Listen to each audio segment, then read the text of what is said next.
c'est la porte, la première porte pour rentrer à Palerme.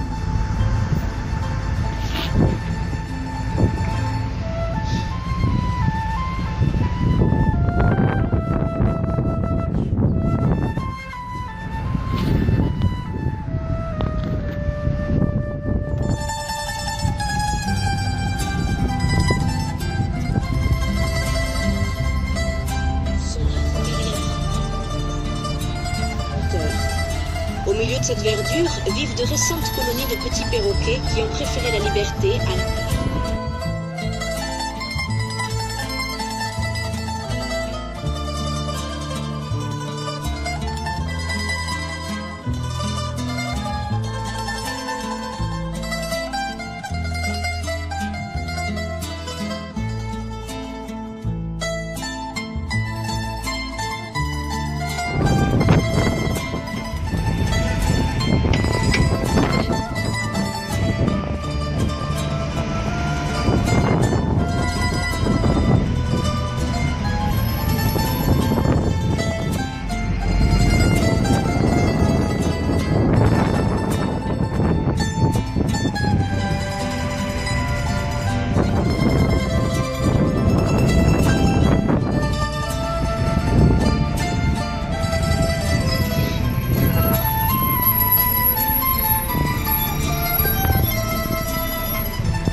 Reconsacrée, elle mérite une visite pour les œuvres d'art de grande valeur qui sont revenues à leur place.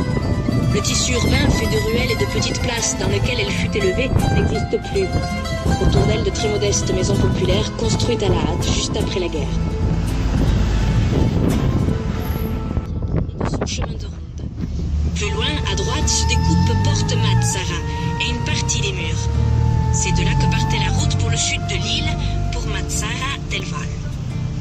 Les Sarrasins divisèrent l'île en 3 districts administratifs, tels des préfectures, appelés Wilaya, par la suite italianisés en Val, d'où Val di Mazara, Val di Monte,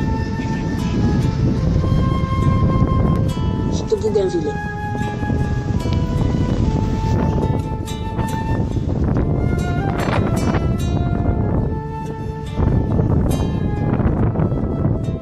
Direction de Porta Nuova, mais n'omettez pas de regarder à gauche. Les éléments bas aux lunettes de bois entaillées que vous apercevez, en mauvais état, fut l'ancienne station de poste des diligences. Elles fonctionnèrent jusqu'en 1890. Porta Nuova est la somptueuse porte triomphale en l'honneur de Charles Quint, rescapé de la campagne contre les pirates turcs de 1535. Il séjourna à Palerme pendant 6 mois, et il s'ennuya énormément.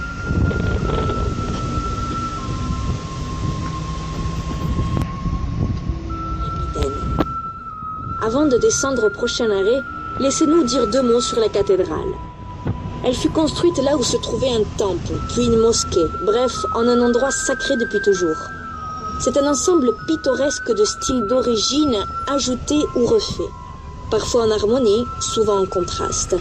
Il suffit d'en regarder le dôme et ses petits dômes qui n'ont rien à voir avec le reste. De l'ancienne mosquée, il reste la colonnette à gauche du porche sud, avec un verset du Coran, qui remercie Allah. À l'intérieur, la chapelle d'argent de Santa Rosalia et le sarcophage contenant la dépouille de Frédéric II, en plus d'intéressantes œuvres d'art. Ne manquez pas le musée diocésain qui se trouve dans le palais archiépiscopal. Nous rappelons à ceux qui nous quittent ici de ne pas laisser leurs effets personnels à bord. Au revoir et revenez vite.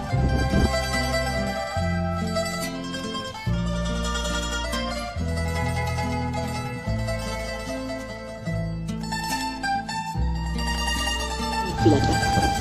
En Renaissance, c'est bien musique. Il doit son nom à José Colruyter, naturaliste et botaniste allemand du XVIIIe siècle. Cet arbre est originaire du nord de la Chine et possède de belles fleurs jaunes et des fruits caractéristiques ayant la forme de capsules pyramidales beige tendant sur le rouge clair. Lorsqu'ils sont verts, siècle et fut destiné au demi-tour de Gand.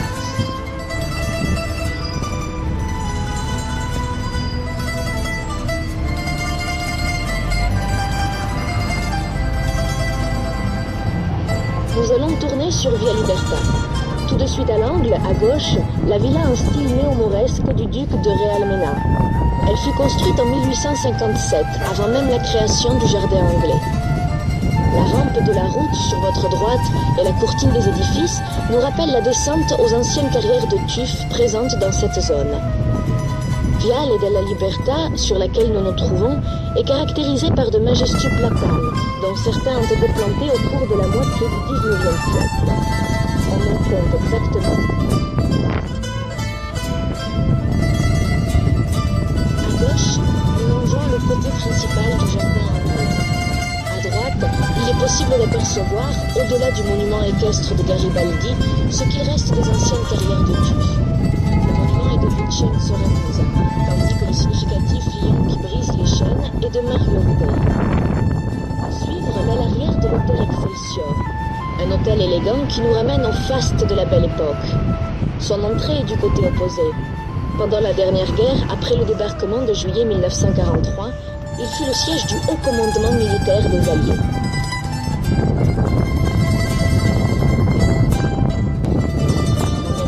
Son développement originel.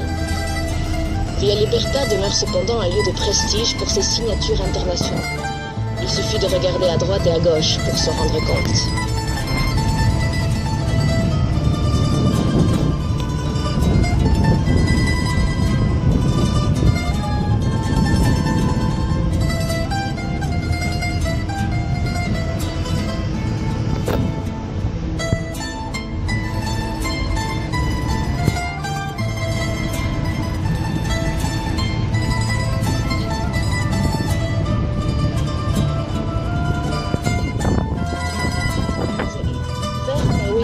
Whittaker, un Anglais producteur de marsala, qui habitait derrière l'endroit où s'élève aujourd'hui l'édifice de verre et d'acier.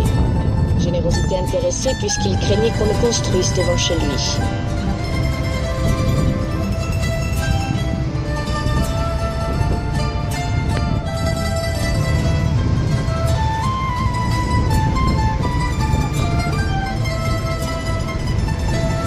Nous nous engageons sur Via Dante, qui existe depuis la grande exposition universelle qui s'éteint sur le côté droit de cette rue en 1891-92. À la suite de cet événement international, s'y élevèrent de dignes copropriétés bourgeoises, à la seule exception du dernier véritable palais palermitain, le palais Zino, à droite, de nos jours affecté à la gypsothèque, c'est-à-dire musée des moulages en plâtre de nombreux monuments de la ville et lieu d'importantes expositions d'art.